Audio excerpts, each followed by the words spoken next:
I never planned to marry a millionaire. I certainly never planned to marry Ethan Blackwood, cold, calculating, and completely focused on profit margins instead of living things. But when the bank threatened to bulldoze my sea turtle sanctuary in 30 days, his father made me an offer I couldn't refuse: marry his son for 1 year, and my sanctuary would be saved. The contract was simple: 1 year, separate bedrooms, public appearances, then freedom and full ownership of my sanctuary. What wasn't in the contract? The war that would erupt between us starting on our wedding night when I released a harmless grass snake in our hotel suite. His face, when that snake slithered across his Italian leather shoes, was almost worth signing those marriage papers. Almost. What I didn't expect was discovering Ethan's company was threatening a critical turtle nesting beach with their newest development project, or that my new husband would dismiss my environmental concerns as hysteria. I've dedicated my life to saving these endangered creatures. I've pulled fishing hooks from their throats, nursed them through infections, released countless hatchlings into the ocean. I wasn't about to let some corporate robot in an expensive suit destroy their home. If he thought I was difficult before, he had no idea what I was capable of. This cold millionaire was about to learn exactly who he married. And maybe, just maybe, I'd learn something about him too. So buckle up, get ready and subscribe for a special surprise tomorrow. The sun beat down on my shoulders as I knelt beside the tide pool, gently examining the injured loggerhead turtle. She was a beauty, despite the deep gash across her left flipper, likely from a boat propeller. I named her Gloria, after my grandmother who taught me to love the sea and all its creatures. "You'll be okay, girl," I whispered, carefully applying antiseptic to the wound. "Just a few weeks at the sanctuary and you'll be swimming free again." My assistant Marco handed me fresh bandages. "She's lucky you found her, Lila." I smiled, though exhaustion pulled at the corners. 5 rescues this week alone, a record we couldn't financially sustain much longer. But I kept that worry to myself. Gloria secured in our specialized transport carrier, we loaded her into our ancient rescue truck. The Turtle Express had seen better days, but it was all we could afford. Just like everything at Moreno Sea Turtle Sanctuary, held together with passion, duct tape, and prayers to the ocean gods. I was hosing down Gloria's new rehabilitation tank when my phone rang. Unknown number. Probably another donation rejection. Lila Moreno speaking. "Ms. Moreno, this is Thomas from Coastal Bank. I'm calling about your mortgage." My stomach dropped. The payment wasn't due for another week. I'd been counting on this weekend's fundraiser to make it. "Is there a problem?" "I'm afraid so. Your loan has been sold to Blackwood International Holdings. They've elected to call in the full amount immediately." The hose slipped from my hand, splashing water across the concrete floor. "They can't do that. Our agreement was with Coastal Bank. Blackwood has different terms. You have 30 days to pay in full or vacate the property." 30 days. The sanctuary took 5 years to build. 5 years of permits, renovations, specialized equipment.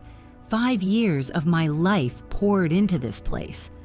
"There must be some mistake," I said, my voice surprisingly steady despite the panic rising in my chest. "No mistake, Ms. Moreno. You'll receive official notice by mail tomorrow. Good day."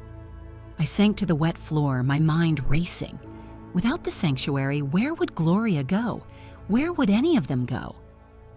The nearest rehabilitation facility was 300 miles up the coast, already operating beyond capacity. The next week passed in a blur of desperate fundraising attempts. I called every contact, approached every local business, launched an emergency online campaign. By day 25, I had raised barely 10% of what we needed.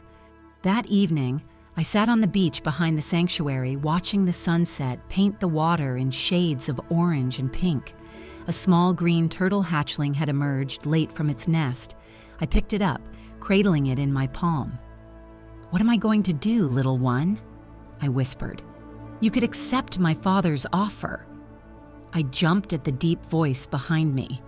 A tall man in an immaculate suit stood there, looking completely out of place on the beach. His expensive leather shoes were sinking slightly into the sand, but he seemed unconcerned. "Who are you? This is private property." "For now." He extended a business card. "Sebastian Blackwood, Chief Executive Officer of Blackwood International." I stood, carefully placing the hatchling back on its path to the ocean. "You're the one foreclosing on my sanctuary." His expression remained impassive. "Business, Ms. Moreno, nothing personal." "It's personal to every turtle that will die without this place," I snapped. To my surprise, something like respect flickered in his eyes. "Which is why I'm here with a proposition. My son needs a wife. You need to save your sanctuary." I laughed. Actually, laughed in his face. "You can't be serious." "Entirely. Ethan needs to settle down. Project stability. His reputation for brief affairs is becoming problematic for our public image." "And I'm supposed to be, what?" "Window dressing? A contract marriage. 1 year, after which you'll part amicably and retain full ownership of this sanctuary, debt-free." The hatchling reached the water's edge, tiny flippers working furiously as the first wave carried it out, free. Something I suddenly might not be. Why me? Surely there are more suitable candidates. "You're intelligent, passionate, known for your environmental work. The press will love the narrative of the corporate heir falling for the conservation crusader." He checked his watch. "You have 5 days to decide before the bulldozers arrive." He left a thick envelope containing the contract. I spent 3 days analyzing every clause, consulting the only lawyer I could afford, my cousin who specialized in traffic violations. On day 29, I signed the contract. The wedding was held at the Blackwood estate, a ceremony so lavish it could have funded my sanctuary for years. I wore a dress I didn't choose and smiled when instructed. Ethan Blackwood barely looked at me throughout the ceremony, his handsome face a mask of bored indifference. During the reception, I escaped to the terrace for air. Through the open doors, I heard Ethan's voice. "The Turtle Woman acquisition is complete. Father's pleased with the PR angle." Acquisition. Like I was another company he'd bought. Another asset added to the Blackwood portfolio. My hands trembled with rage as I returned to the reception. If this cold millionaire thought I would be a compliant corporate wife, he was about to discover just how wrong he was. Starting with our wedding night. The honeymoon suite at the Grand Harbor Hotel was bigger than my entire apartment.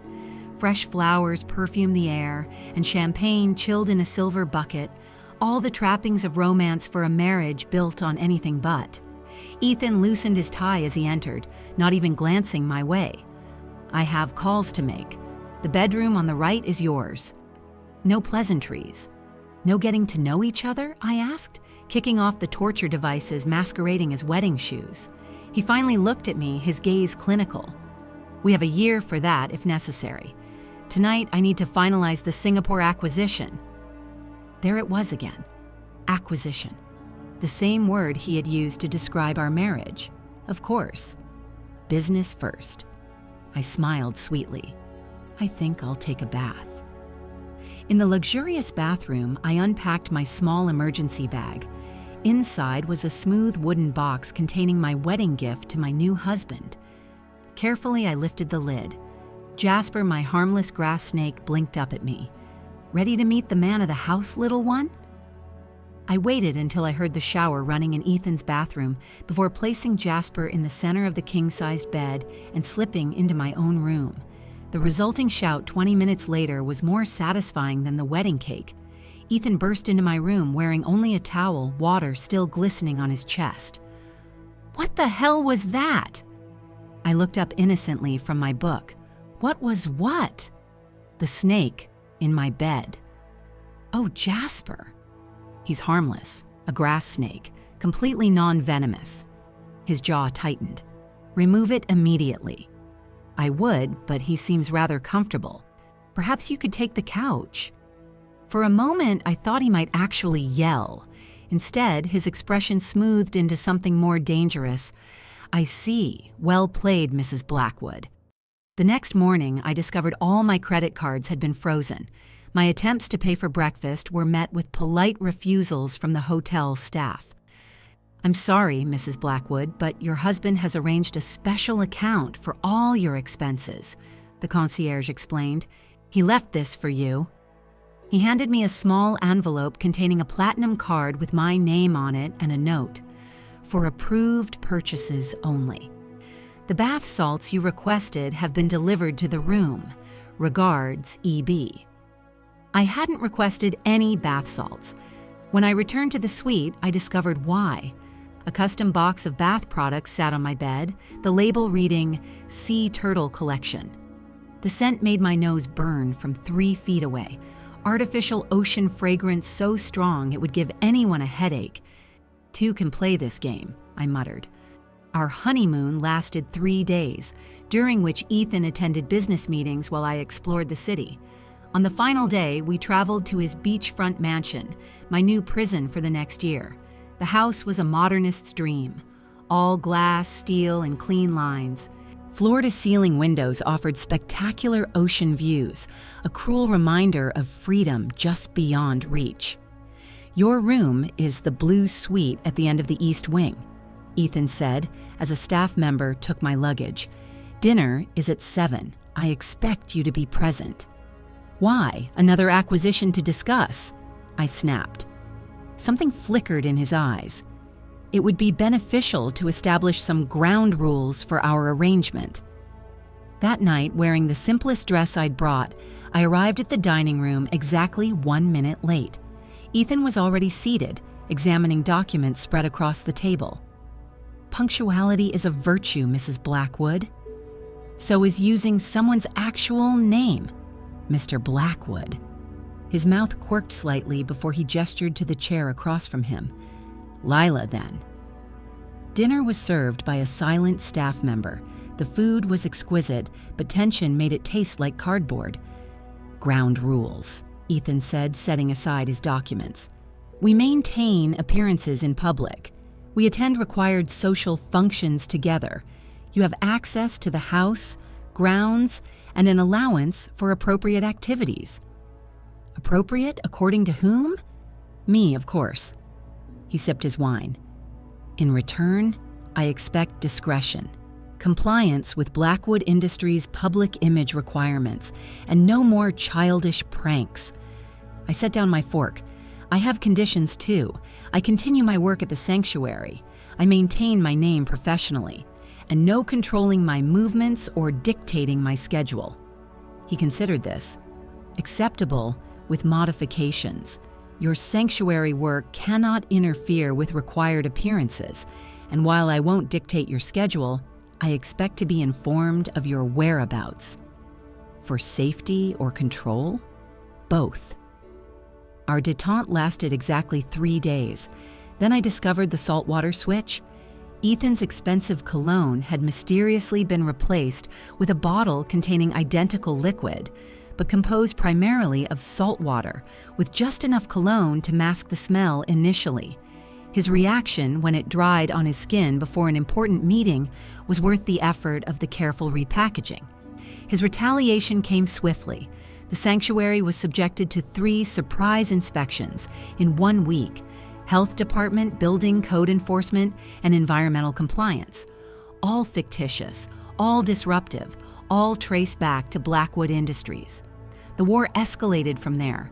His premium coffee beans replaced with decaf. My alarm clock set for 3 a.m. His important client files mysteriously rearranged. My turtle observation notes scrambled. Then came the discovery that changed everything. While reviewing local conservation maps, I found plans for a massive Blackwood Industries development project, directly impacting one of the most crucial turtle nesting beaches in the area. The proposal included bright beachfront lighting, extensive shoreline modification, and increased boat traffic, a death sentence for the local turtle population. That night, I confronted him in his home office. "You're destroying a critical nesting habitat. Did you know that, or do you simply not care?" Ethan barely glanced up from his computer. The Palmetto Point development has received all necessary environmental clearances. Clearances bought with Blackwood money, no doubt. That got his attention. Careful, Lila. Or what? You'll divorce me? Please do. I'd rather lose the sanctuary than watch you destroy what I've spent my life protecting. He stood, towering over me. This development will create jobs, housing, and economic growth for the entire region. At what cost? Every light on that beach will disorient hatchlings. Every boat dock increases propeller injuries. You're creating an ecological disaster zone. Your environmental hysteria is noted. The project proceeds as planned. I stared at the man I'd married, seeing nothing but a soulless corporate robot. Then our war has just begun. I plotted my next move carefully. If Ethan wanted war, I would give him one he'd never forget. 3 days after our confrontation, I prepared my masterstroke, a harmless but memorable prank involving his pristine home office. The plan was simple: rig a small water feature above his office door that would release a minimal splash when he entered, just enough to make a point without causing real damage. I waited until he left for his morning run, then crept into the forbidden territory of his private office. The space was immaculate, like everything else associated with Ethan Blackwood. Glass desk, ergonomic chair, state-of-the-art technology.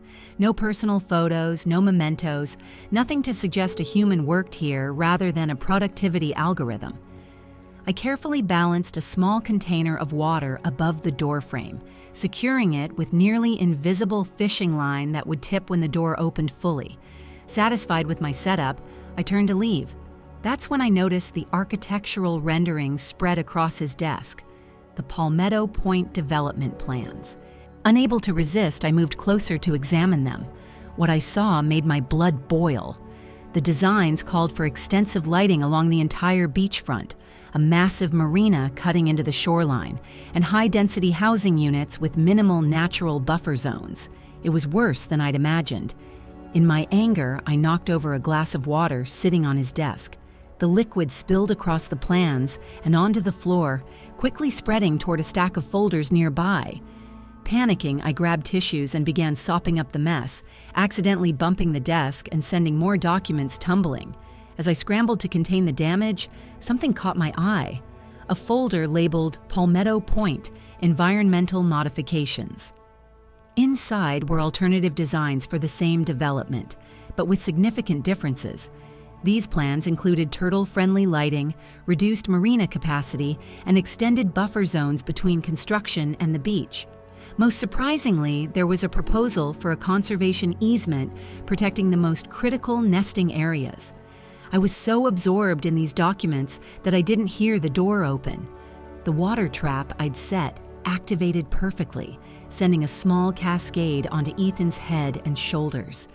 But instead of the satisfaction I'd expected to feel, I was caught red-handed with his confidential documents. "What the hell are you doing?" he demanded, water dripping from his hair onto his expensive running clothes. I stood my ground, holding up the alternative plans. "I could ask you the same thing. What are these?" His eyes narrowed dangerously. "You're in my private office going through my files after setting up a juvenile prank, and you're questioning me?" "These plans would protect the turtle habitats," I said, ignoring his justified anger. "Why aren't you implementing these instead?" Ethan strode forward, snatching the documents from my hand. "Because the board rejected them as too costly. Now get out." "Not until you explain. These modifications could save the nesting beaches while still allowing development." "Corporate espionage isn't a good look for a Blackwood wife," he said coldly. "Perhaps you need a reminder of exactly what our arrangement entails." The next day, Ethan implemented what he called household protocols.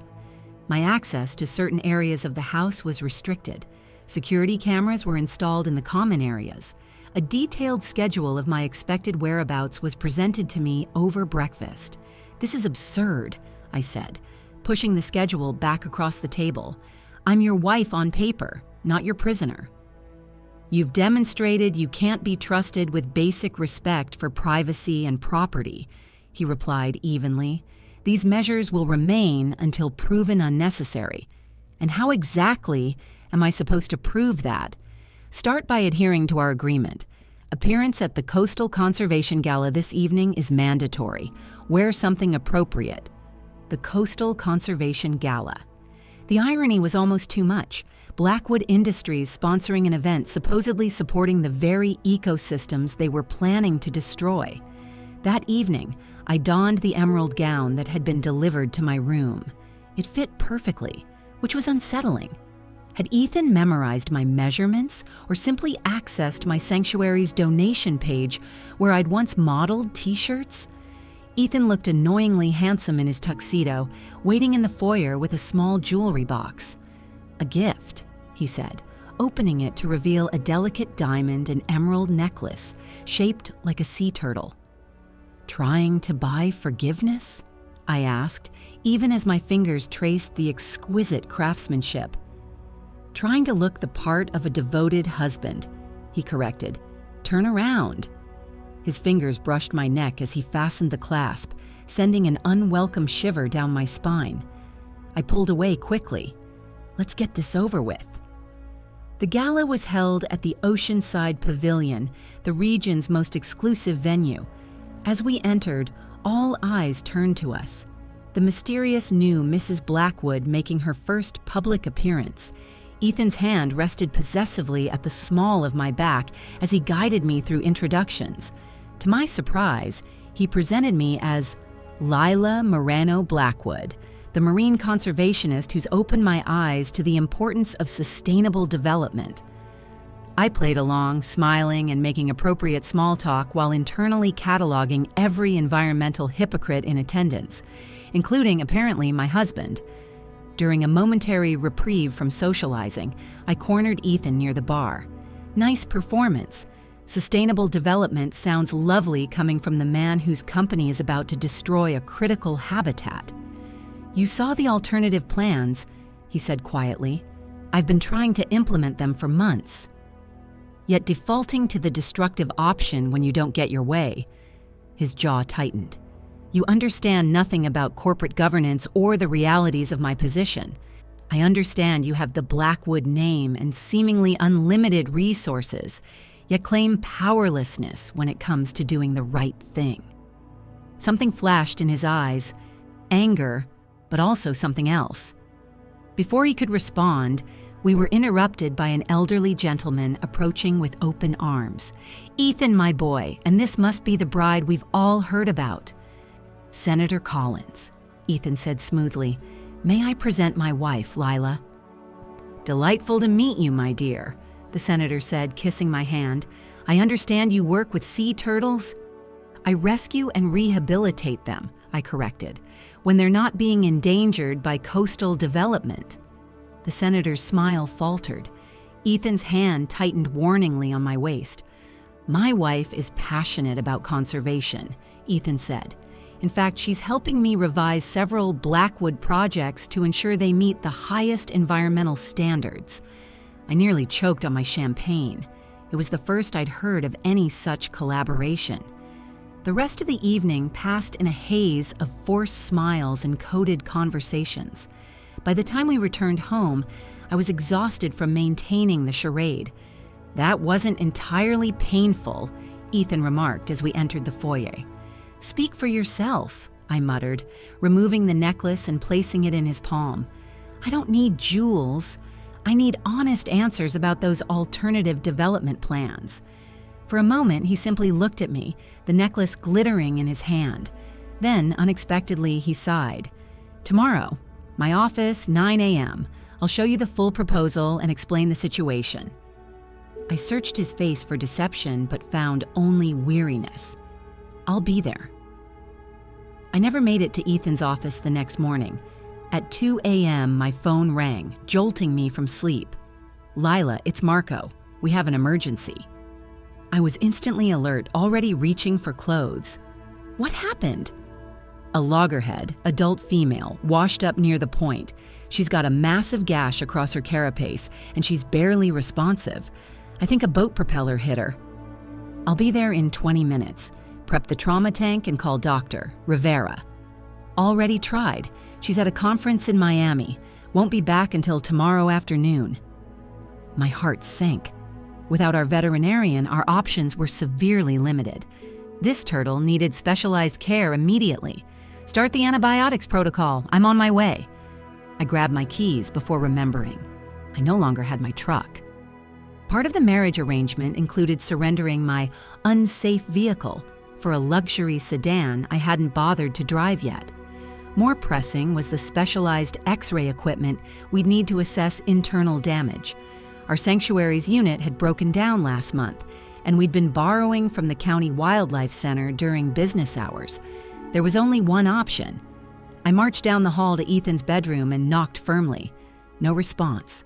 I knocked again, louder. The door swung open to reveal my husband, hair tousled from sleep, wearing only pajama bottoms. I forced my eyes to stay on his face. "This better be important," he growled. "I need your help. We have a critically injured sea turtle at the sanctuary. I need transportation and access to specialized medical equipment." He blinked, clearly processing this unexpected midnight request. "Can it wait until morning?" "She'll be dead by morning. Please, Ethan. I wouldn't ask if there were any other options." Something in my voice must have conveyed the urgency.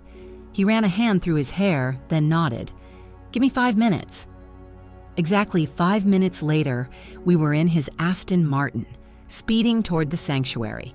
He'd made several quick phone calls before we left, speaking in the clipped, authoritative tone I'd heard him use with business associates. When we arrived, Marco met us at the door, eyes widening at the sight of Ethan in casual clothes. "She's stabilized, but her breathing is labored," Marco reported as he led us to the medical pool. The loggerhead was magnificent despite her injury, at least 30 years old judging by her size. The gash across her shell was deep, exposing tissue that should never see air. "We need to assess internal damage before treating the wound," I explained, pulling on surgical gloves. "Without the X-ray unit, we're working blind." "The equipment will be here in approximately 40 minutes, Ethan said, rolling up his sleeves. "What equipment?" "From where?" "Oceanic Memorial Hospital has a portable veterinary unit. I had it dispatched when you explained the situation." I stared at him, momentarily speechless. "How did you manage that at 2 a.m.? "Blackwood Foundation funds their pediatric wing," he said matter-of-factly. "What can I do to help while we wait?" For the next several hours, Ethan followed my instructions without question. He helped stabilize the turtle's position, monitored vital signs, mixed antibiotic solutions, and handed me instruments as I worked. When the portable X-ray unit arrived, he helped position it with surprising competence. "You need to step back during the imaging," I warned him. "I know," he replied, already moving to the correct distance. The X-rays revealed no internal organ damage, but significant fracturing along the carapace edge. With this information, I could finally begin the delicate process of cleaning and treating the wound. Dawn light was filtering through the sanctuary windows by the time we finished the emergency treatment. The turtle's condition had stabilized, her breathing more regular. "She's strong," I said, gently stroking her undamaged shell. "With proper care, she has a good chance now." Ethan was washing his hands in the sink, his expensive watch set aside, sleeves rolled up to his elbows. I noticed a small sea turtle tattoo on his forearm, partially hidden beneath his watch band. "You have a tattoo," I said, surprised. He glanced down as if he'd forgotten it was there. "Got it in college. Marine biology field study in Costa Rica." "Marine biology? You studied marine biology?" A flash of something, vulnerability perhaps, crossed his face before his expression returned to its usual composed state. "Before my father insisted I focus on business." I processed this new information as we continued monitoring the turtle. Marco had gone to get coffee, leaving us alone with the injured creature, whose labored breathing filled the silence between us. "Thank you," I finally said. "She would have died without the equipment you arranged." Ethan nodded, his eyes on the turtle. "What's her name?" The question surprised me. "I haven't named her yet." "Minerva," he suggested. "Goddess of wisdom and strategic warfare. She looks like she's fought some battles." "Minerva," I repeated, testing it. It fits her. As the morning progressed, I expected Ethan to leave for his office, to return to his business world. Instead, he stayed, helping monitor Minerva's condition, asking intelligent questions about her treatment, and even assisting with the other turtles in our care. "That hawksbill needs his antibiotic injection," I said, gesturing to a smaller tank where a juvenile turtle swam with a bandaged flipper. Without hesitation, Ethan prepared the injection according to the posted dosage chart. His technique was practiced, confident. "You've done this before," I observed. He shrugged. "Like I said, marine biology in college. I interned at the Galapagos Conservation Center for a summer." I tried to reconcile this information with the cold businessman who dismissed my environmental concerns days earlier. "Yet you're developing Palmetto Point in a way that will devastate local marine life." His hands stilled. "It's complicated." "Explain it to me then. If you genuinely care about these creatures, how can you justify that development plan?" Ethan looked at me directly, his expression uncharacteristically open. "I've been trying to modify the project since initial planning. The alternative designs you found were my third proposal to the board. They've rejected every version that prioritizes environmental protections over maximum profit." "You're a Blackwood. Surely you have influence." "My father holds controlling interest, and he's been clear about his expectations." His jaw tightened. "There are aspects of Blackwood Industries you don't understand." Before I could press further, Marco returned with coffee and news about another rescue call. The moment of connection faded as we returned to the immediate needs of the sanctuary. By noon, Minerva was stable enough that I could finally take a break. I found Ethan outside on the sanctuary deck, looking out over the ocean, his expression thoughtful. "She's doing well," I said, joining him. "Your quick thinking with the equipment likely saved her life." He nodded, still gazing at the horizon. "This place, what you do here, it matters." Something in his voice made me look at him more carefully. For the first time, I glimpsed someone beyond the cold millionaire I'd married, someone who might, against all odds, understand why I dedicated my life to these ancient mariners. "Come back tomorrow," I found myself saying. "See how Minerva's doing." He turned to me, surprise evident in his eyes. "I'd like that." True to his word, Ethan returned the next day, and the day after. Soon his sleek car became a regular fixture in the sanctuary parking lot. He arrived each evening after work, rolling up his custom shirt sleeves to help with feeding, cleaning, and medical treatments. The staff stopped giving him curious looks and started handing him tasks without hesitation. Minerva thrived under our care. Her wound began healing nicely, and her appetite returned with a vengeance. Ethan took particular interest in her rehabilitation, often sitting beside her tank during his lunch breaks, reviewing reports on his tablet while keeping her company. "She tried to bite me today," he announced one evening, looking oddly proud as he showed me the tear in his wetsuit sleeve. I laughed, surprising both of us. "That's a good sign, means she's feeling stronger." "Reminds me of someone else I know," he said with a pointed look. The comment should have annoyed me, but instead I found myself smiling. "I've never tried to bite you." "Yet?" 2 weeks after Minerva's rescue, Ethan arrived with a truck full of equipment, new filtration systems, advanced monitoring devices, even the portable X-ray unit that had saved Minerva's life.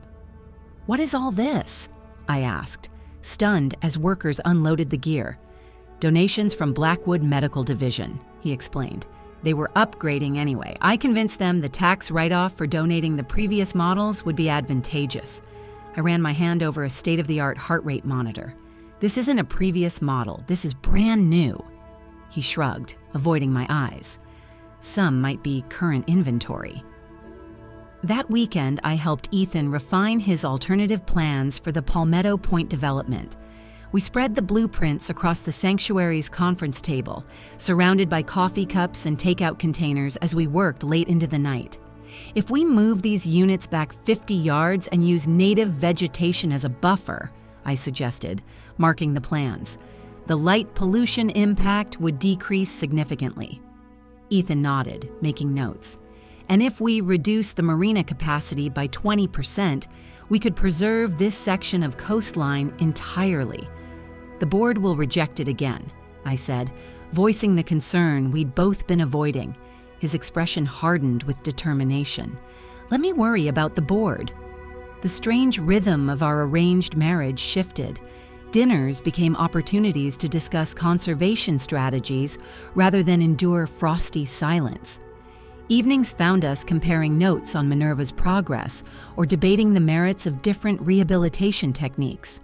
One night, after successfully weaning a juvenile green turtle off antibiotics, we celebrated with wine on the sanctuary deck. The moon cast silver light across the water, and the sound of waves provided a peaceful backdrop to our conversation. "Why sea turtles?" Ethan asked, refilling my glass. "Of all the creatures you could dedicate your life to, why them?" I considered the question, watching the moonlight dance on the water. When I was 8, my grandmother took me to watch a loggerhead nest hatch. We sat very still on the beach as these tiny creatures, no bigger than my palm, emerged from the sand and made their journey to the ocean. So vulnerable, yet so determined. The memory was vivid, even after all these years. One hatchling got disoriented by lights from a nearby hotel. I watched him heading inland instead of toward the water. My grandmother stopped me from interfering, explaining that human intervention changes their natural instincts, makes them weaker for the challenges ahead. "So you let it die?" Ethan asked quietly. Number, the hotel manager, happened to walk by. When grandmother explained, he immediately ran back and turned off all the exterior lights. The hatchling reoriented and made it to the water. I smiled at the memory. That's when I understood how our actions, even seemingly small ones, impact these ancient creatures. One changed light pattern saved a life. Ethan was watching me intently, his usual business mask completely absent. "You found your calling at 8 years old." "I did." "What about you? Before your father redirected you from marine biology?" He looked down at his glass. "I always loved the ocean. The order within chaos, the delicate balance of ecosystems. I thought I could contribute to preserving that balance." A wry smile crossed his face. Ironic that I now head a company known for disrupting it. "It doesn't have to be that way," I said gently. "You have influence, Ethan. You can change the company's direction." "My father would never allow it." "Is his approval worth destroying what you once loved?" The question hung between us, unanswered but resonating in the night air. 2 days later, we released a fully rehabilitated hawksbill turtle. The small gathering of staff and volunteers cheered as the creature disappeared into the waves. Ethan stood beside me, a genuine smile lighting his usually serious face. "What should we name the new arrival?" he asked as we walked back to the sanctuary. A fisherman had brought in another injured turtle that morning, a juvenile with a fishing hook embedded in its jaw. "Your turn to choose," I offered. He thought for a moment. "Prenup." I burst out laughing. "Prenup the turtle?" "Seems fitting," he said, his eyes crinkling with amusement. "Temporary arrangement, but hopefully beneficial for all involved." The joke caught me off guard, not just for its unexpected humor, but for the underlying acknowledgement of our own temporary arrangement. For the first time, I felt a twinge of regret that our marriage had an expiration date. That evening, we shared a quiet dinner at home. Ethan opened a bottle of wine he'd been saving, and we talked late into the night. Not about turtles or business, but about our childhoods, our dreams, the paths not taken. He told me about his mother, who died when he was young, and her love of the ocean that he'd inherited. I shared stories of my grandmother's wisdom that had shaped my conservation ethic. As he walked me to my room, something had shifted between us. the cold businessman and defensive conservationist, had been replaced by two people seeing each other clearly for perhaps the first time. "Good night, Lila," he said softly, his hand briefly touching mine. "Good night, Ethan." I closed my door, leaning against it with confused emotions swirling through me. This man, who I'd once viewed as my enemy, was becoming someone I looked forward to seeing each day, someone whose smile made my heart beat faster, someone I was contractually obligated to leave in less than 10 months. I didn't know when the war between us had ended. I only knew that something else entirely had begun to take its place. Our newfound peace lasted exactly 2 weeks and 3 days. It ended with the unexpected arrival of Sebastian Blackwood. I was mixing Minerva's medication when Marco burst into the treatment room, eyes wide. "There's a helicopter landing on the beach," he said breathlessly, "with the Blackwood logo." I rushed outside to find a sleek black helicopter settling onto the sand, its rotors whipping the air into a frenzy. As the engines powered down, the door opened and Ethan's father emerged, impeccably dressed despite the swirling sand. "Mrs. Blackwood," he called, striding toward me with an insincere smile. I thought it time to see what's been occupying my son's attention these past weeks. Before I could respond, Sebastian swept past me into the sanctuary, his critical gaze assessing everything. I followed, bristling at the intrusion but mindful of our contract's terms. "Mr. Blackwood, we're in the middle of treatments. Perhaps you could visit another time." He ignored me, moving from tank to tank with clinical interest. "So these are the creatures that have diverted millions in potential profits from our Palmetto Point development. They're endangered species that your development threatens to destroy," I replied, struggling to keep my tone civil. Sebastian turned, his expression hardening. "Where is my son?" "Board meeting downtown. He should be back within the hour." The older man checked his watch. "He should be in the strategic planning session with our Asian investors right now, a meeting he apparently chose to skip in favor of playing with turtles." The sanctuary door opened and Ethan walked in, stopping short at the sight of his father. The tension between them was immediate and palpable. "Father, I wasn't aware you were visiting." "Clearly," Sebastian said coldly, "just as I wasn't aware that Blackwood's new environmental strategy was being dictated by your wife's turtle hospital." Ethan's jaw tightened. "The sanctuary has nothing to do with corporate decisions." "Doesn't it? The revised Palmetto Point proposal you submitted bears remarkable similarity to the environmentalist agenda your wife promotes." I looked at Ethan in surprise. He'd actually submitted our revised plans to the board? Sebastian continued, his voice cutting. "You missed a critical meeting with investors who flew in specifically to discuss the original development plan, a plan now apparently scrapped because of your newfound ecological concerns." "The revised plan is more sustainable long-term," Ethan argued. "It reduces legal liability and improves our corporate image." "It reduces profit margins by 24%, Sebastian countered. "Unacceptable." "It's the right thing to do," I interjected, unable to stay silent. Sebastian's cold gaze shifted to me. "Ah yes, the moral authority in the room. Tell me, did you marry my son to save your little turtle hospital, or to influence Blackwood Industries' environmental policies?" "Father, enough," Ethan warned. But Sebastian wasn't finished. He circled the room like a shark sensing blood. "This marriage arrangement was meant to provide stability and positive publicity for Blackwood Industries, not transform my son into an environmental activist." "Your son already was one," I shot back, "before you forced him to abandon marine biology." A dangerous smile spread across Sebastian's face. "Is that what he told you? That I forced him? Perhaps he neglected to mention he was failing his advanced courses and using my donations to the department to maintain his standing." Ethan's expression remained stony, but a muscle twitched in his jaw. "The terms of our agreement were clear," Sebastian continued, addressing me directly. You receive ownership of this facility when the marriage contract expires. Until then, Ethan's primary obligation remains to Blackwood Industries. He turned to his son.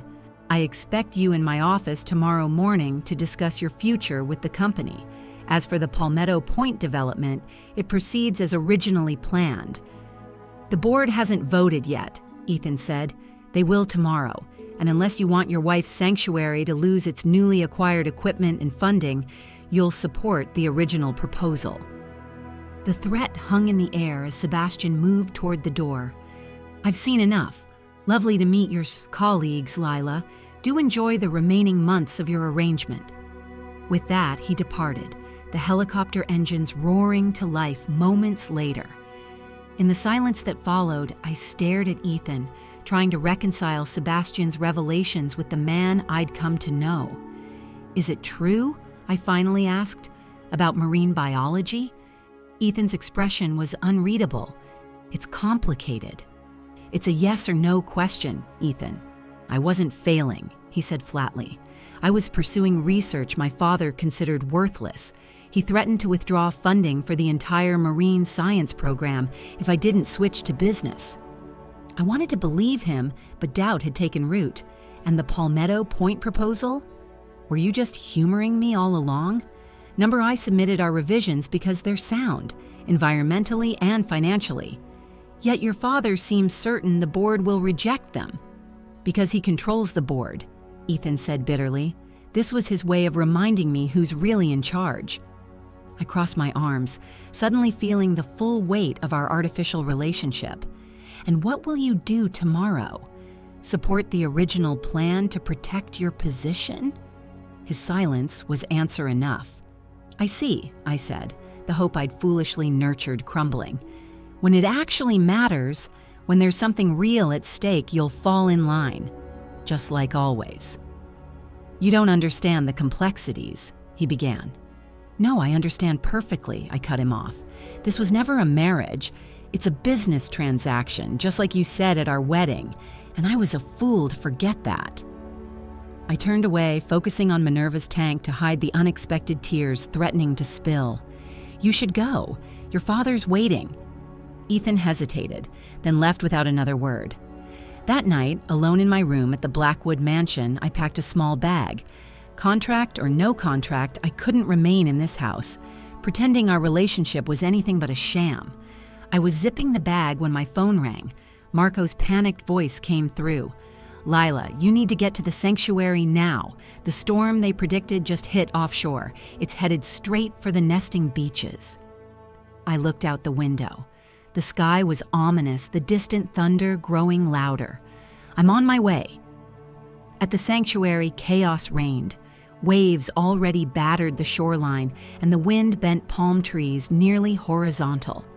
Marco and 2 volunteers were frantically securing outdoor equipment. The hatchery, I shouted over the wind. We need to move the eggs to the indoor incubators. For the next hour, we battled the elements, relocating vulnerable eggs and reinforcing the sanctuary's sea-facing windows. Rain lashed sideways, soaking us to the skin as we worked.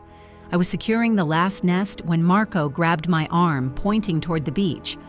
Through the driving rain, I could make out a figure struggling along the shoreline. Ethan. He fought his way to us, his expensive suit drenched, hair plastered to his forehead. What do you need? He shouted over the storm. Before I could answer, my phone buzzed with an emergency alert. The development company had called an emergency board vote by phone. With Sebastian's backing, they'd approved immediate site preparation at Palmetto Point, starting with clearing the beach vegetation that very night. Storm or no storm, bulldozers were already en route. I thrust my phone at Ethan, the emergency alert still displayed on the screen. Did you know about this? His expression shifted from confusion to shock as he read the message. Number I had no idea they would move this quickly. We have to stop them, I said, already moving toward my truck. There are at least 3 active nests on that beach that haven't been identified for relocation. Ethan grabbed my arm. You can't go there in this storm. It's too dangerous. More dangerous than bulldozers destroying nesting sites? Those are critically endangered Kemp's Ridley turtles, Ethan. Each nest represents dozens of potential survivors of a species on the brink. The rain pelted us as we stood there, locked in a moment of decision. "I'll handle it," he finally said. "The development is Blackwood property. They'll stop if I tell them to." "And why would they believe you're suddenly countermanding your father's orders?" His jaw tightened. "Because I'm still a Blackwood." "I'm coming with you," I insisted. "Those are my turtles." We took his four-wheel drive, battling flooded roads and wind-strewn debris. Ethan drove with intense concentration, hands gripping the wheel as the vehicle hydroplaned through deep puddles. "I missed the board vote deliberately," he admitted, eyes fixed on the treacherous road. "I thought I had more time to convince key members individually before my father forced a decision." Would it have made a difference? I don't know, maybe not. My father's influence runs deep. When we reached Palmetto Point, my heart sank. Two massive bulldozers were already at the edge of the beach vegetation, their engines idling as workers huddled under temporary shelters, waiting for instructions to begin clearing. Ethan parked directly in front of the equipment and strode toward the site foreman, rain streaming down his face. I followed, cradling my emergency nest relocation kit against my chest. "Shut it down," Ethan ordered, his voice carrying authority even through the storm. "All operations are suspended immediately." The foreman looked skeptical. "We have direct orders from Sebastian Blackwood to begin clearing tonight, regardless of conditions. And I'm countermanding those orders. As Executive Vice President of Blackwood Industries, I have the authority to halt any operation that poses unnecessary risk." "Sir, with all due respect, your father specifically said not to stop for any reason, especially if you showed up." Ethan's expression hardened. "Then you can explain to OSHA why you chose to operate heavy machinery in dangerous weather conditions against company safety protocols." The foreman hesitated, clearly weighing his options. I stepped forward, pointing to an area just beyond the bulldozer. "There are endangered species nests in this location. Federal law prohibits their destruction. If you proceed, I'll have no choice but to contact the EPA and Fish and Wildlife Service." The combination of legal threats from both sides seemed to work. The foreman sighed and signaled to kill the engines. 24-hour hold, he agreed reluctantly, "but I'm calling Mr. Blackwood immediately." "Do that," Ethan said, then turned to me. "Show me the nests. We need to document and relocate them now." For the next hour, we worked in the punishing rain, carefully excavating 3 Kemp's Ridley nests, while I explained the precise requirements for relocating the eggs without damaging the embryos. Ethan followed my instructions exactly, his hands gentle despite their strength, as he helped transfer each clutch to the specialized transportation containers. We were soaked and exhausted by the time we secured the last nest, but a fierce satisfaction burned within me.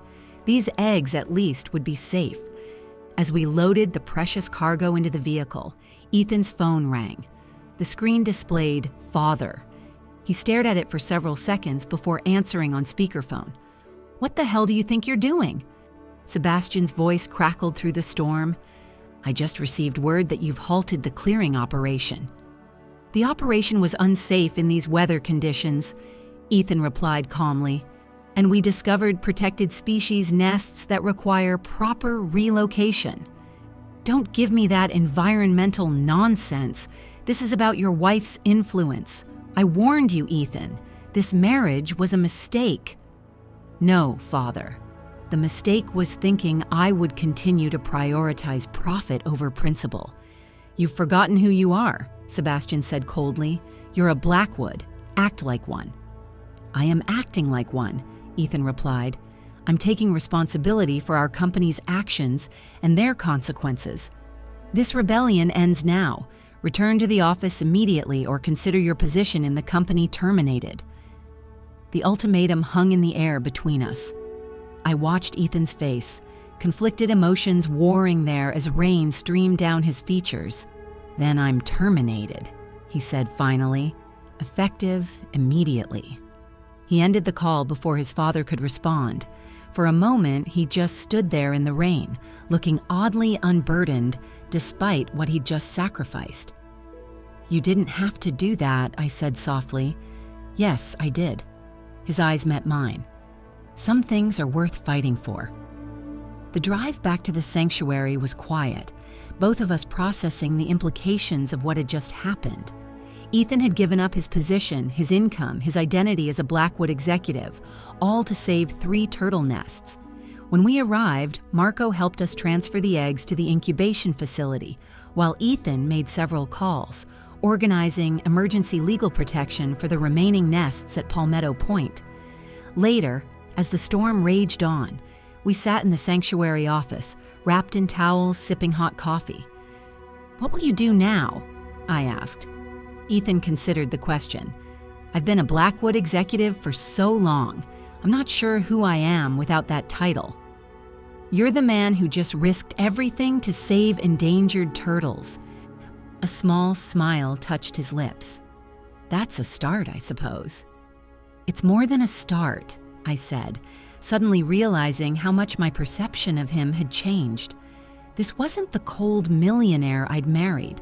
This was someone else entirely, someone I might actually have chosen given different circumstances. "Our contract," Ethan said abruptly, "it specified that the sanctuary would be yours free and clear when the marriage ends." My heart sank. Was he planning to end our arrangement now that he'd broken ties with his father?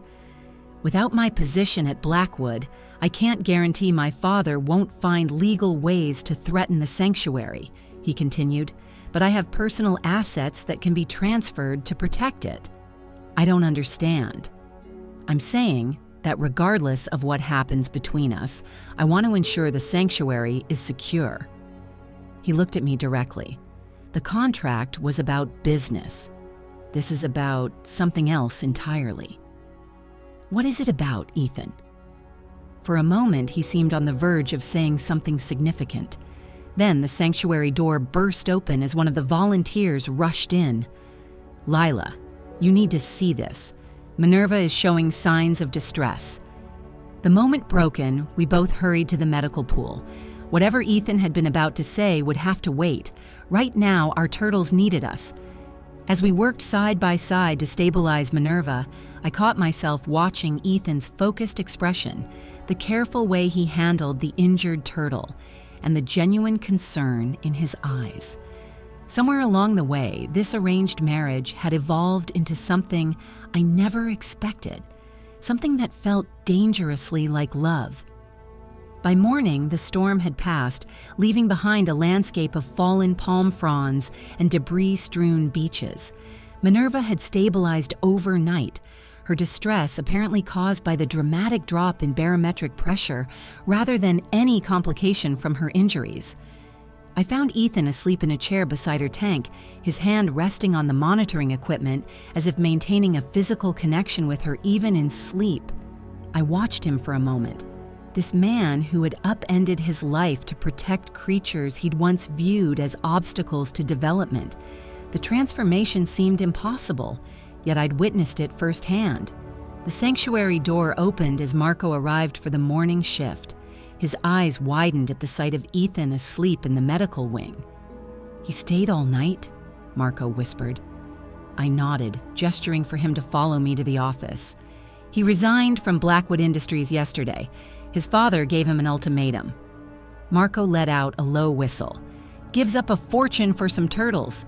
Never thought I'd see the day." "Neither did I admitted. Over the next few days, we fell into a new routine. Ethan moved into the sanctuary's small caretaker apartment, ostensibly to avoid the awkwardness of living in the Blackwood mansion while engaged in a legal battle with his father.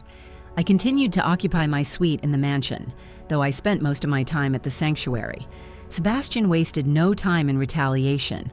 Our emergency equipment donations were suddenly recalled for inventory assessment.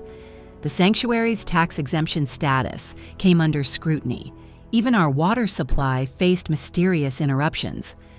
A week after the storm, I arrived at the sanctuary to find Ethan in the conference room, surrounded by legal documents and a laptop displaying a video call with a stern-looking attorney. "We can file for an emergency injunction," the attorney was saying, but Sebastian's legal team will counter with allegations of intellectual property theft regarding the alternative development plans. Those plans were my work, Ethan argued, created while you were employed as a Blackwood executive using company resources. I entered quietly, not wanting to interrupt, but Ethan noticed me immediately. Marie, this is my wife, Lila. She should be part of this discussion. The attorney nodded to me before continuing. As I was explaining, we need to prepare for the board meeting tomorrow. Sebastian has called a special session to discuss the Palmetto Point project. Without your presence, there will be no one to advocate for the environmental modifications. Can't Ethan attend as a shareholder? I asked. He owns shares, yes, but Sebastian has managed to convince the board to temporarily suspend his voting rights pending investigation of alleged corporate espionage. That's absurd, I said. It's business, Ethan corrected grimly. My father's version of it anyway. After the call ended, Ethan showed me what he'd been working on.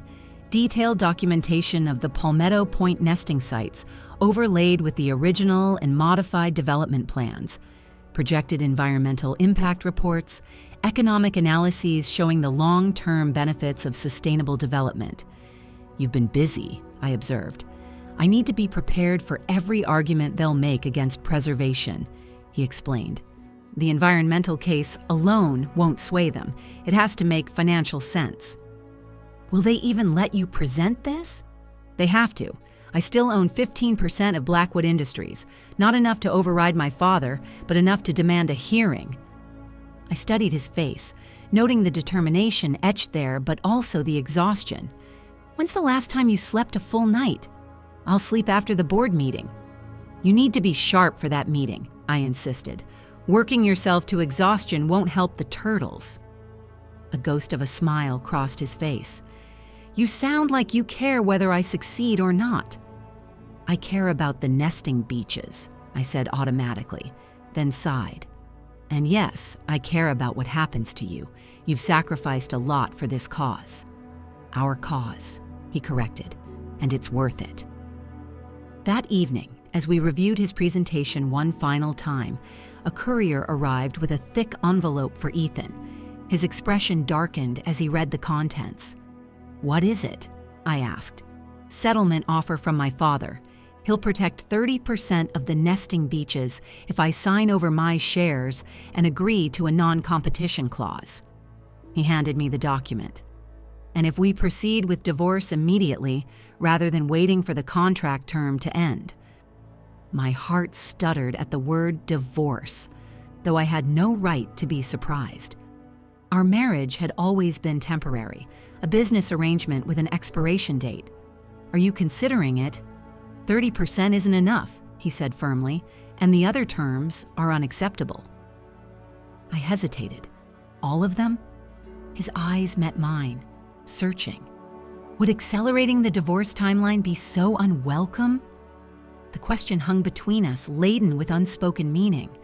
I thought that was what you wanted, I said carefully. Freedom from this arrangement. What I want has changed since I signed that contract, he admitted. But I won't pressure you.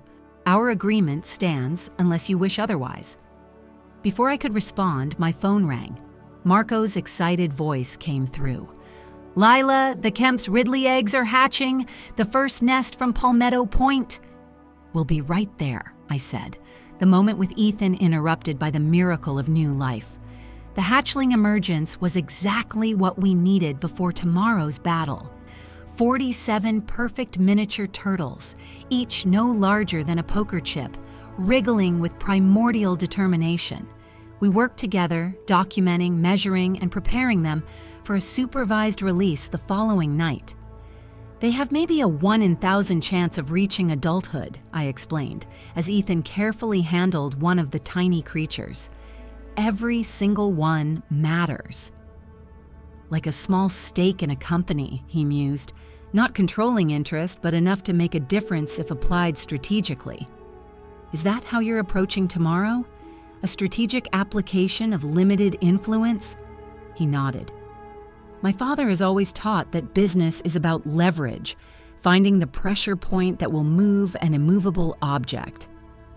And what's your pressure point for tomorrow? Ethan gently returned the hatchling to its siblings.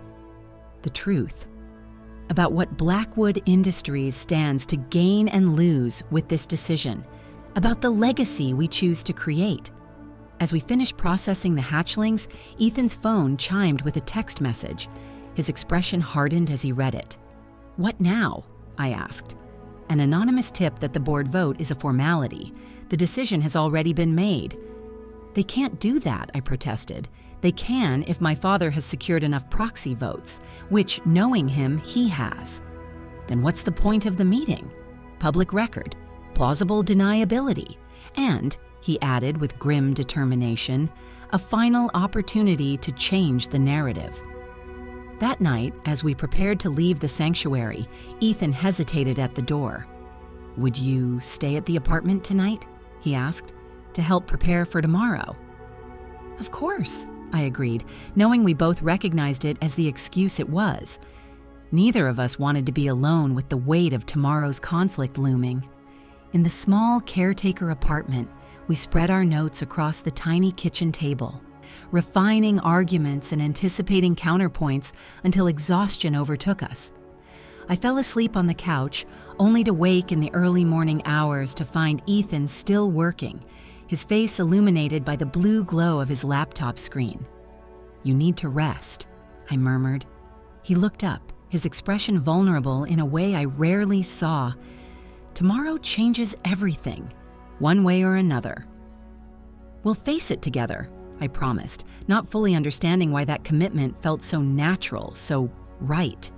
For a moment, he looked like he might say more, something important.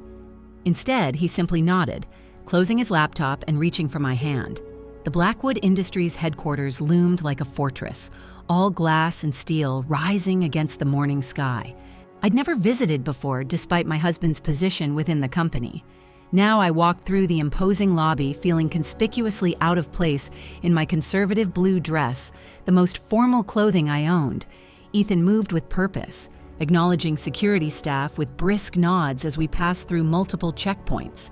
His hand rested lightly on my lower back, a subtle gesture of support that steadied my nerves. "Remember?" he murmured as we approached the elevator. "These people only understand value expressed in dollars. Emotion won't sway them, but economics might." The executive boardroom occupied the entire top floor, offering panoramic views of the coastline. The bitter irony wasn't lost on me that the very ocean habitats under threat were visibly displayed from this room where their fate would be decided. 12 board members sat around a massive table, their expressions ranging from curious to hostile as we entered. Sebastian Blackwood occupied the chairman's position at the head, his cold eyes following our progress across the room. "Ethan," he acknowledged with minimal courtesy, "and Mrs. Blackwood. This is unexpected." "I'm still a shareholder," Ethan replied evenly, "and Lila is an environmental expert whose testimony is relevant to today's decision." A woman midway down the table frowned. This meeting was called to finalize the Palmetto Point development. The environmental assessments have already been submitted and approved. "Incomplete assessments," I interjected, placing my documentation on the table. These reports were prepared before the recent discovery of critically endangered Kemp's Ridley nesting sites within the primary development zone. Sebastian didn't even glance at the papers. "The board has already reviewed all necessary information. Unless you have substantive new business evidence, this intervention is inappropriate." Ethan stepped forward. "I have substantial evidence that our original development plan will create significant legal liabilities and negative publicity that will damage shareholder value." That caught their attention. If nothing else, the Blackwood board understood threats to their investments. For the next 20 minutes, Ethan presented a masterful analysis of the financial risks associated with destroying protected habitats. He outlined potential lawsuits, regulatory penalties, consumer boycotts, and long-term brand damage. Then he contrasted these with his modified proposal, demonstrating increased property values for ecologically responsible development and tax incentives for conservation easements. Throughout his presentation, I watched the board members' expressions shift from dismissive, "This meeting is adjourned. Ethan, a word in my office." We followed him to an adjacent room even more imposing than the boardroom. The elder Blackwood closed the door with controlled precision. "You think this is a victory," he said flatly. "It's not." "The nesting beaches will be protected," Ethan replied. "That's what matters." "Is it? Or is it that you've finally found a way to defy me that the board would tolerate?" "This isn't about defiance, Father. It's about responsible business practices." Sebastian turned to me. "And you, I underestimated your influence. This marriage was meant to provide stability, not revolution." "Perhaps you underestimated your son as well," I suggested. His gaze sharpened. "Indeed. Which brings me to the real purpose of today's exercise." Sebastian opened a drawer and withdrew a folder. "This entire situation has been a test, Ethan, of your character, your leadership, your willingness to stand for your convictions rather than follow the path of least resistance." Ethan stared at his father. "A test? Did you really think I'd risk Blackwood's future on a simple property development?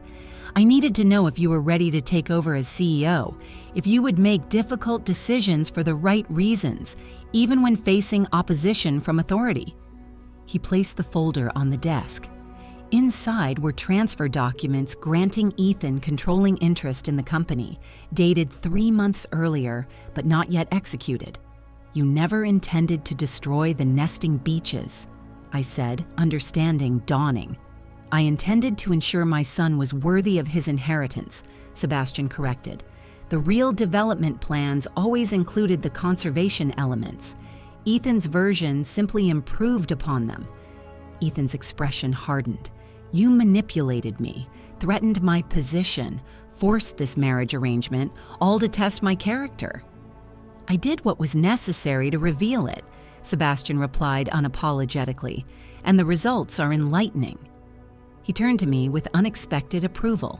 "You chose well, Ethan. She has fortitude and principle, qualities beneficial to a Blackwood." "Our marriage was arranged by you," Ethan reminded him coldly. Sebastian's smile was knowing. "The arrangement created opportunity.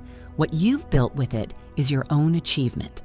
He signed the transfer documents with a flourish. "Blackwood Industries is yours, effective immediately. I trust you'll lead it with the same conviction you've shown these past weeks."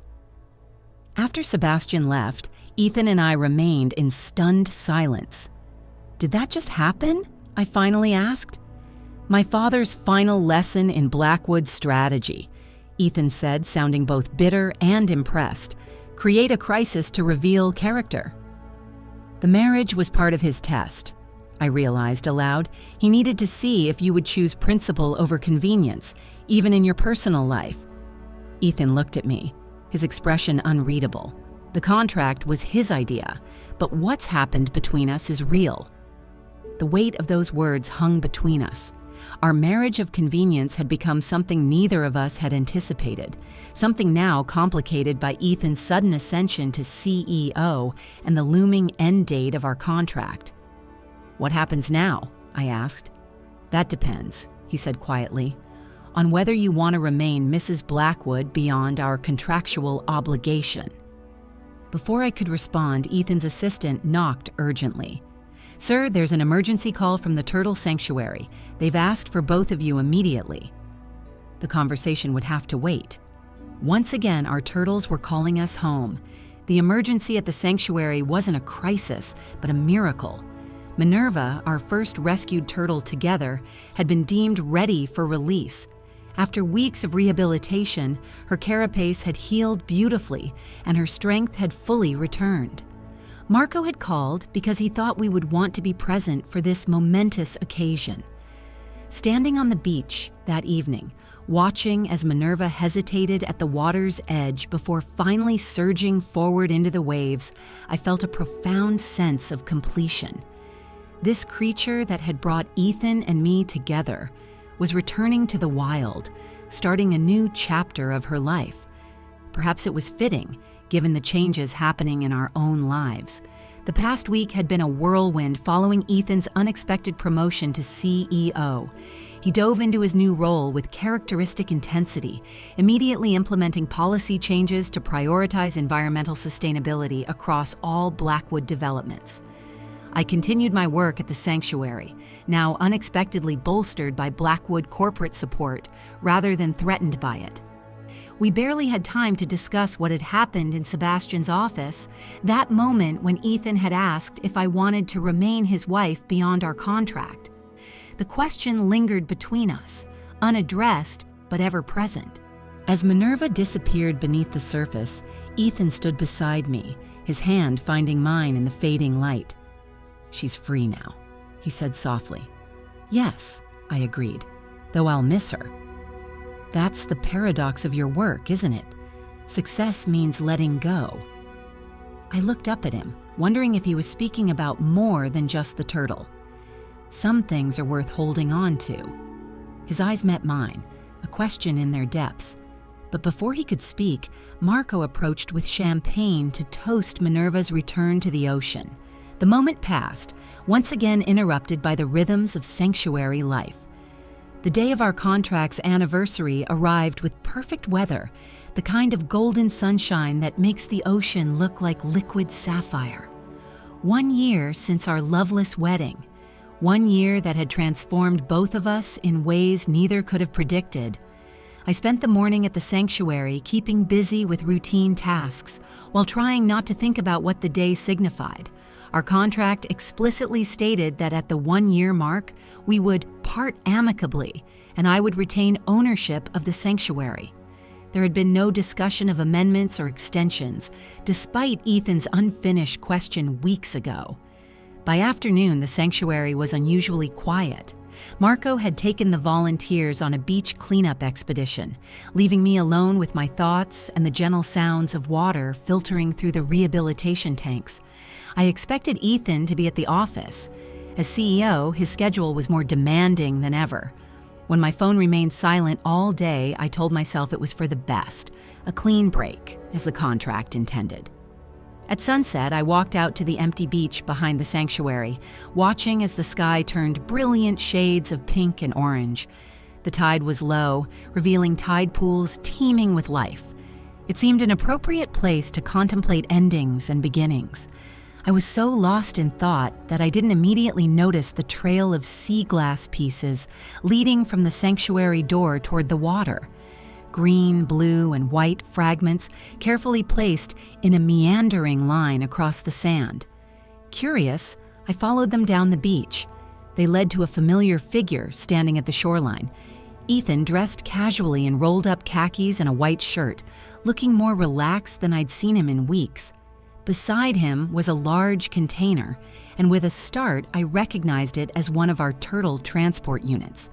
As I approached, I saw that inside was an adolescent green turtle we'd been rehabilitating for the past month after it was found entangled in fishing line.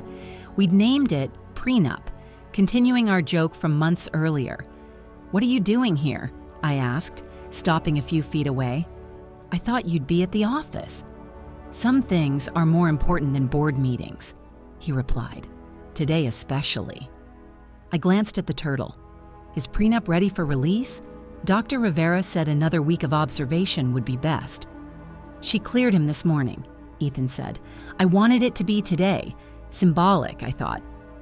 My heart tightened. Of our contract ending. Of freedom to choose, he corrected gently, for Prenup and for us. He reached into his pocket and withdrew an envelope. For a painful moment, I thought it contained divorce papers, the formal conclusion to our arrangement. Instead, when he opened it, I saw adoption documents for several endangered habitats along the coastline, including Palmetto Point. The properties were being transferred into a conservation trust with my name listed as primary custodian. "I promised the sanctuary would be yours free and clear," he explained. "These additional protections ensure it stays that way regardless of what happens next."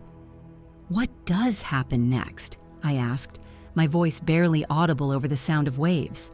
"That depends on you," Ethan said, taking a step closer. "Our contract ends today. You're free to walk away, take the sanctuary, and never see me again." He took a deep breath. "Or we could try something new, a relationship based not on contracts or obligations, but on what's grown between us this past year." "Are you proposing again, Mr. Blackwood?" I asked, unable to keep a smile from forming. I'm asking my wife if she'd like to stay married, this time by choice, rather than necessity. He gestured to the turtle between us. "Prenup is ready for release. Maybe we are too, just not from each other." The setting sun caught the waves, turning them to liquid fire as I closed the distance between us. This man who had entered my life as an adversary, become an ally, and somehow transformed into someone I couldn't imagine living without. "I never planned to marry a millionaire," I said softly, "especially not a cold one."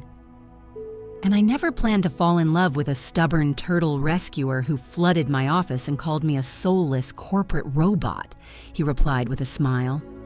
"We both miscalculated," I admitted, reaching for his hand. Together, we knelt beside Prenup's container, carefully lifting the young turtle and placing him at the water's edge. For a moment, he hesitated, much as Minerva had. Then, with surprising speed, he scuttled forward until the first wave lifted him, carrying him home to the vast ocean. "Free to choose his own path," Ethan murmured. I turned to the man beside me, this complex, surprising person who had become essential to my life. "I choose you," I said simply, "contract or no contract." His kiss tasted of salt and promise, of endings transformed into beginnings. Behind us, the sanctuary stood solid and secure, a testament to what we'd already built together. Before us, the ocean stretched endless with possibility, much like the future we now faced, not as business partners, but as true partners in every sense. The most unexpected love story of my life had begun with a prank on my wedding night. Now, a year later, I was choosing to marry my husband all over again, this time with my whole heart.